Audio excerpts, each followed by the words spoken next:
শ্রাবণ মাসে দেখবেন অনেকেই নন ভেজ খেতে চায় না, বা দেখবেন যে আমাদের ধর্ম অনুযায়ী এই সময়টাতে নন ভেজ খাবার থেকে বিরত থাকতে বলা হয়। কারণটা কি জেনে নিন, তাহলে বুঝতে পারবেন যে আমাদের এই যে হিন্দু ধর্মটা সেটা কিভাবে সায়েন্সের সাথে লিঙ্কড রয়েছে, নেচারের সাথে কিভাবে লিঙ্কড রয়েছে, কিভাবে আমাদের ধর্ম এনশিয়েন্ট টাইমের থেকেই সৃষ্টি, বিনাশ, এক্সটিংশন এই সব কিছুর ব্যাপারে জানতো। অ্যাকচুয়ালি আপনি জানবেন যে শ্রাবণ মাস মানে হলো শিবের মাস, মানে স্পিরিচুয়াল ব্যাপার, পিউরিটির ব্যাপার। তারপর আবার আপনি হয়তো এটাও জানবেন যে ঠিক এই সময় আমাদের যে মেটাবলিজম সেটা অনেকটা স্লো হয়ে যায়, মানে খাবার হজম করতে দেরি হয়। তারপর আবার আপনি এটাও জানবেন যে ঠিক এই সময় মানে বর্ষাকালেই ব্যাকটেরিয়া, ফাঙ্গাস এইসব নিয়ে বিশাল প্রবলেম হয়।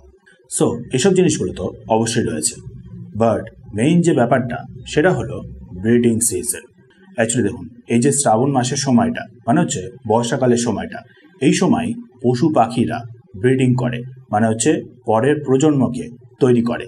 সেই সময় যদি আপনি এই পশু পাখিদেরই খাবার শুরু করে দেন, তাহলে বুঝতেই পারছেন, এক তো সেই প্রজন্মটাকেই কনজিউম করে নেওয়া, তারপর আবার পরের যে প্রজন্ম সেটাকেও তৈরি না হতে দেওয়া, মানে হচ্ছে সেই প্রজাতিটাকেই টোটালি এক্সটিংশনের দিকে ঠেলে দেওয়া।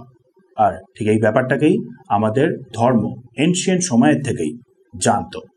যা দেখুন, ইজি একটা এক্সাম্পল দিচ্ছি আমাদের ইলিশ মাছের থেকে। আমরা বাঙালি, তাই ইলিশ মাছের এক্সাম্পলটা দিয়েই বুঝিয়ে দিচ্ছি।